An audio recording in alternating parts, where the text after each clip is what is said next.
Hello and welcome to a very special 4th of July episode of Empire Sports Talk. I am your host, Roman Gennaro. It is 4th of July while we're recording this. Happy Independence Day to everybody. I'm wearing my red, white, and blue. I hope you are too. A great day of baseball, barbecues, and friends. Hope you're enjoying it. But I'm going to be sitting here recording a podcast for you, so let's get started. The NBA free agent period is just a few days old, and yet it has been full of big names signing contracts. Draymond Green returns to the Golden State Warriors. If you listen to my last podcast, you know that I think that's a mistake. I think they chose Draymond Green over Jordan Poole. That's why they traded Jordan Poole to Washington. And I believe that Jordan Poole is more valuable to them right now, as currently constructed, than Draymond Green is. But they chose to keep Draymond Green. He's back for 4 years. Kyrie Irving decides to stay with Dallas. And I, for one, am excited to see what a full season, a full off season, and a full season of Kyrie and Luka can be. I think that while last season was a disappointment and they went from fourth place to out of the playoffs, I think there was a lot of things to do with that, and I think it was chemistry and timing and fatigue and a lot of things. So I'd like to see what a full season does for Dallas, and I don't think they'll miss the playoffs again. I still think they need to build a better team around Luka and Kyrie, but we'll see what happens.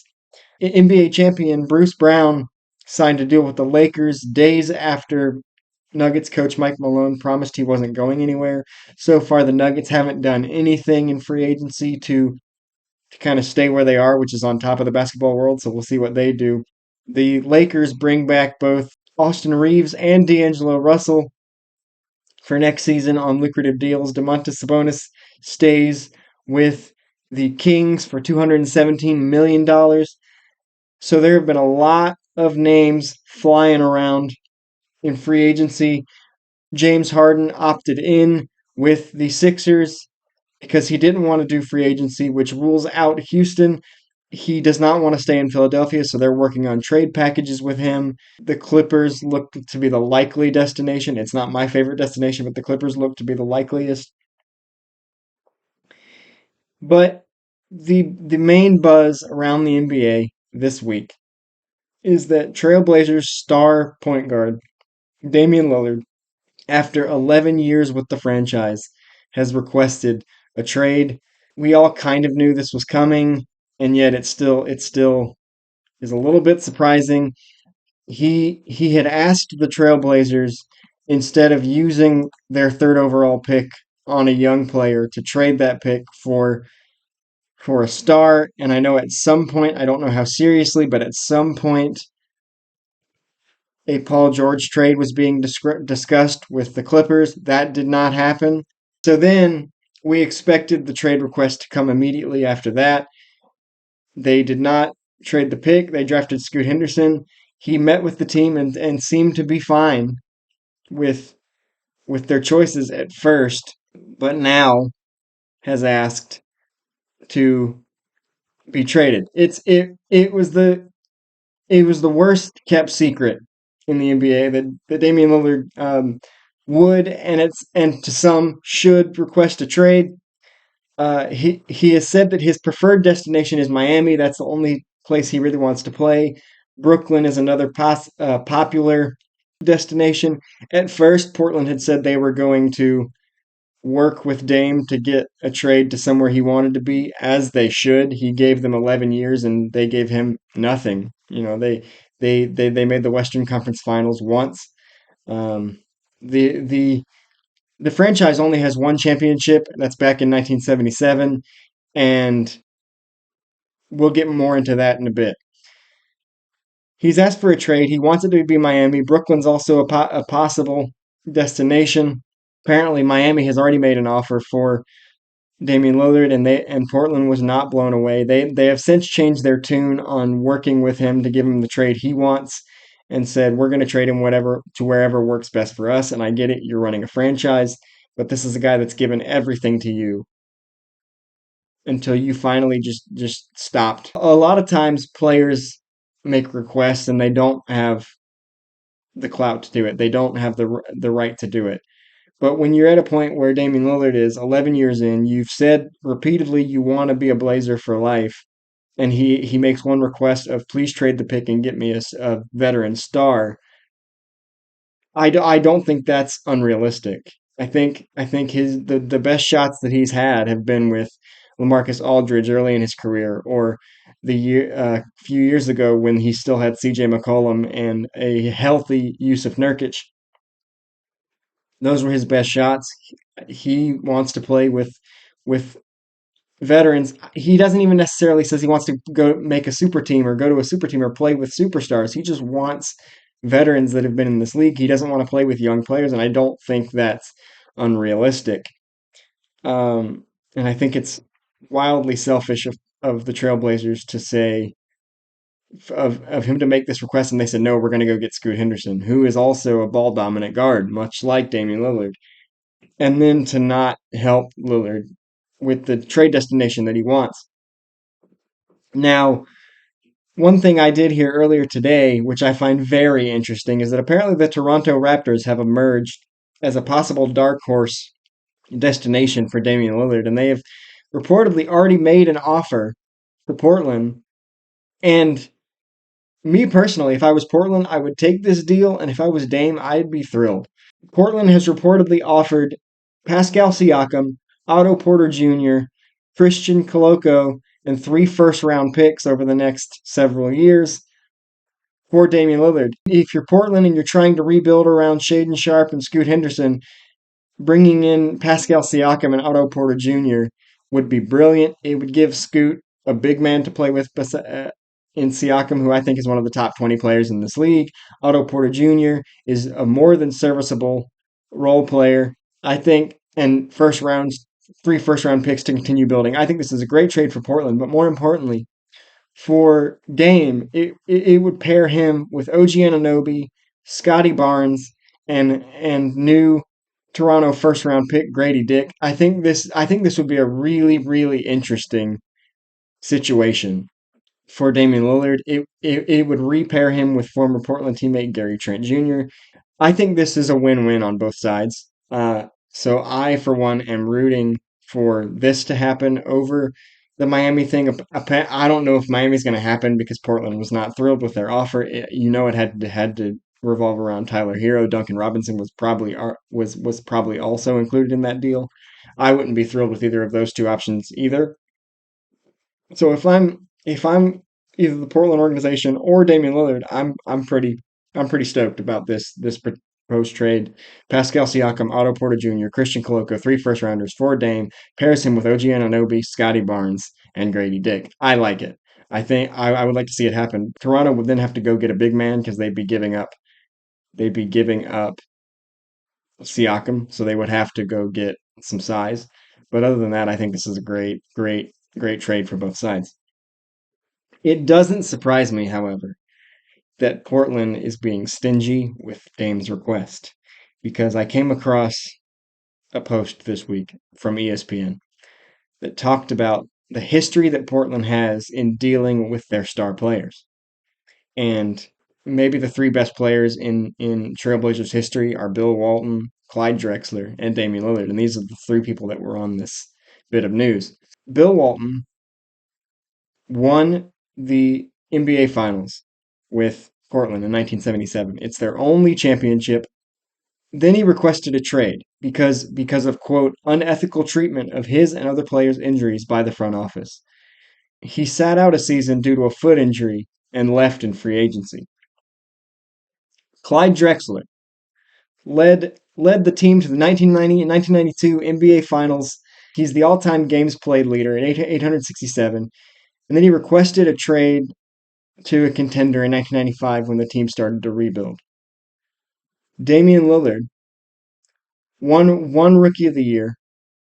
He's the Blazers' all-time leading scorer, and he requested a trade this offseason when the team wasn't making an effort to win, with saying that Miami is his preferred team. Now, when I look at this, I see a history of ownership and the front office closing ranks when players voice their displeasure. The Clyde Drexler teams were very good. They weren't good enough because they came up against the likes of Isaiah Thomas and the Pistons. They came up against the likes of Michael Jordan and the Bulls. They were good. They weren't good enough to win. It sounds very similar to some of Damian Lillard's teams. With the Bill Walton thing, when he accused them of poor poor treatment of injuries, this to me looks like a franchise that has a history of not managing very well, of not taking advantage of their opportunities, of closing ranks when there's a problem and kind of shutting out their players. So it doesn't surprise me that they only have the one championship in 1977. It doesn't surprise me that despite having franchise cornerstones like Clyde Drexler and Damian Lillard, that this group only has one finals victory and only a handful of finals appearances because they say they put winning first and they clearly don't. They clearly don't have they didn't have what it takes to build a winner around Clyde Drexler, who other than Damian Lillard is the best player to ever play in Portland. They didn't pull the trigger for Dame, despite how many times he pleaded with them to go get players to build something, and they wouldn't do it. So it doesn't surprise me at all that this is a problem. It doesn't surprise me at all that yet again Portland has had a request from a player who's been very loyal to them, and they've done their own thing. And it doesn't surprise me at all that they have only have the one championship since 1977. The MLB All-Star the MLB All-Stars have been named. The starters were named earlier this week, all with the exception of the starting pitchers, because those are chosen by the managers, which are chosen as the managers of the World Series the previous year, which was the Astros and the Phillies. So those managers will make the starting pitcher selections, but other than that, the starters have been selected. The rosters have been filled out. The Atlanta Braves and the Texas Rangers lead the major leagues in All-Star selections. Atlanta with 8 and Texas with 6. Ronald Acuna was the top vote getter in the National League. He was automatically in. Uh, Last night in the Braves telecast, they made a point of um, Braves rookie starting pitcher Bryce Elder was also selected to the All Star game. His first. Congratulations, Bryce. And they made a point on the telecast to mention that Bryce Elder, he was surrounded on the infield by All Stars. The entire Braves infield was selected. Matt Olson, Sean Murphy, Ozzie Albies, Orlando Arcia, and Austin Riley. Every single one of them was selected to the All-Star team. And Bryce Elder as well. So the entire infield, including the pitcher, was selected. Texas leads the American League with 6 selections. And I think the MLB All-Star game is still one of the better All-Star games because the NBA and the NFL have descended into madness with the rule changes and different kind of things. So the Major League Baseball All-Star game is still one of the better ones. It is the only one where they still wear their own uniforms. I think this is something that the NBA needs to get back to. They need to get back to wearing their own uniforms. I just think it's a fun look. It's something different. Um, the home run derby, 6 players have confirmed their participation in the home run derby. Randy Arozarena, Pete Alonso, who is the 2-time champion of the derby, Vladimir Guerrero Jr., Julio Rodriguez, Mookie Betts, and Orioles rookie Adley Rutschman round out those who have confirmed their participation in the Derby. Still 2 slots are left to fill.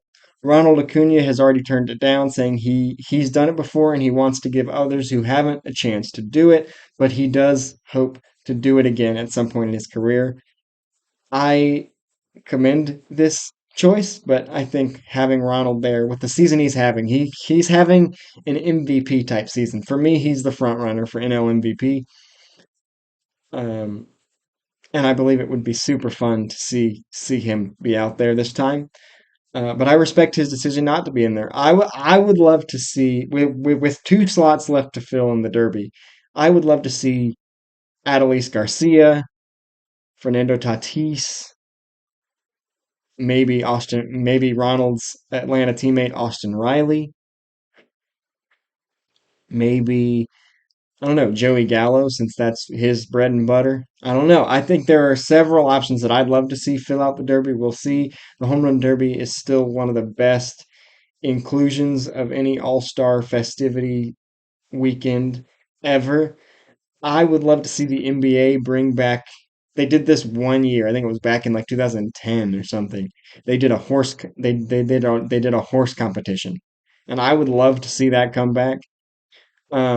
But as of right now, the Derby is one of the better things. I personally love the Celebrity All-Star game or the softball game. I love that, but the Derby is just a good time. There's still two slots left to fill.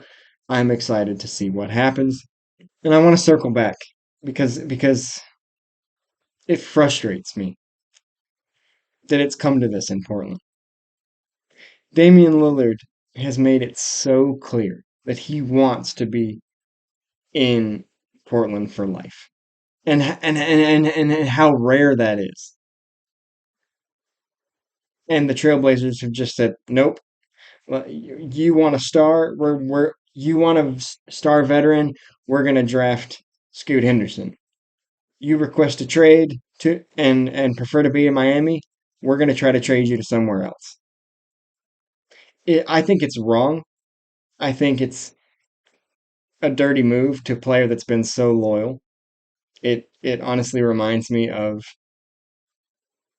Freddie Freeman leaving the Braves and Yankees first baseman um, Anthony Rizzo, who had loyalty of his own to the Cubs, saying if if Freddie Freeman isn't a Brave, there's no loyalty in this game. And I believe the same thing can be said about what's happening in Portland right now. Damian Lillard gave them every opportunity to build around him. The only mistake I think that Damian Lillard made was signing a hefty extension a couple of years ago that basically pays him 35 million a year. I get it. He's one of the best players in the NBA. I get it. But in a small market like Portland, if you're gobbling up that much money a year, there's not going to be a lot left over to get you quality people for a long period of time. And what I think we saw happening was even after Damian Lillard asked for a veteran instead of a draft pick, and they drafted Scoot Henderson, even after, and he didn't ask for a trade, even after he went to talk about the vision of the team with Portland after the draft, he didn't ask for a trade. The moment he asked for a trade was when he made the request, and I believe this was a last chance request, said, re-sign Jeremy Grant and get me Draymond Green. I think that was his last straw with Portland. They did re-sign Jeremy Grant, but as I said earlier in the podcast, Draymond Green re-signed with Golden State, and they did meet. I believe Draymond did meet with Portland, and so I think when Draymond re-signed with the Warriors, that was the moment where Damian Lillard said, "It's not going to happen here. I've made several requests this month alone, and none of them have been granted." They did re-sign Jeremy Grant, but with Jeremy Grant alone, what can you do? So it frustrates me greatly to see this happen. And of course, Portland's not going to win anything because they don't know how. It's clear to me they don't know how. The other thing I want to talk about, I know I'm jumping around between sports. There was a report Shohei Ohtani is going to be a free agent after this year. It is my hope that he stays with the Angels, but after the report that I've heard, it's severely unlikely. A baseball insider tweeted this week, maybe it was last week, about how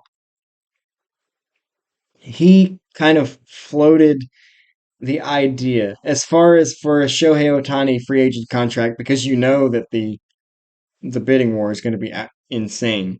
As far as a Shohei Ohtani contract, this insider floated the idea of 11 years, 550 million, which would be the biggest contract in history. We've never had anybody break half a billion. So this guy posited 11 years, 550 million. And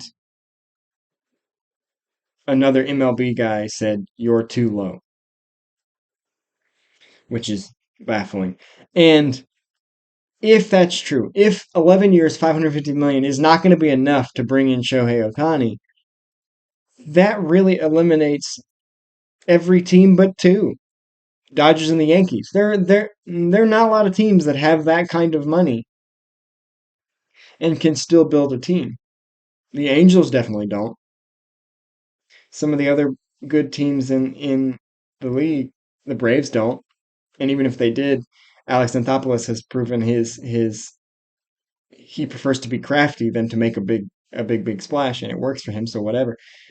Houston can't do that. Texas can't do that. Arizona definitely can't afford it. So there it really only leaves two teams, the Dodgers and the Yankees, that can pull off that kind of money and still have some left to build a team. I don't know if the Dodgers are the favorite, but with the contracts of Freddie Freeman and JD Martinez and others, I don't know how it would make him pretty strapped to give Ohtani this contract. But that leads me to another thing: is if this is the kind of money that Shohei Ohtani gets, and he's earned it, it's only going to raise the prices of every other player that isn't as good as Shohei Ohtani, because it's like, oh well, there's the market value for players, whether they be superstar GOAT level players or not. There's the market value. Players' salaries are going to go way up. The rights to the video rights, they're already going up. And I think that's why we're seeing a bunch of layoffs at places like ESPN. They've laid off 20 on-air personalities just this week, and I think it's because rights to show sports and the the the rights to these things are going through the roof. So where is it going to leave the sports if players are making this much money? If just to televise these events are costing this much money, where are we going to be in sports in a few years? Is it going to be a situation where our only option, like it was in the 60s, 50s and 60s, is to listen to it on the radio? Is that going to be our only option again? Because the money that's flying around between players and television rights and whatever else is just astronomical. So I do think Shohei Ohtani deserves to be the highest paid player in MLB history. What he's doing is ridiculous. I do believe it's going to be the first $500 million contract in Major League Baseball in sports history. But I don't like the implications of somebody saying 11 years, 550 million is too low, because then that rules out 25 to 28 of the MLB teams, and it's gonna set a bad precedent for future player contracts. It's gonna continue the rising cost of television rights and other things, and so I don't like where this is leading. Only time will tell where Shohei Ohtani ends up. Hopefully, hopefully the Angels can make the playoffs and convince him to stay paired with Mike Trout long term. But if this is the price tag for Shohei, I don't see that as a possibility. But we'll see. That's all I have for you on this special 4th of July episode of Empire Sports Talk.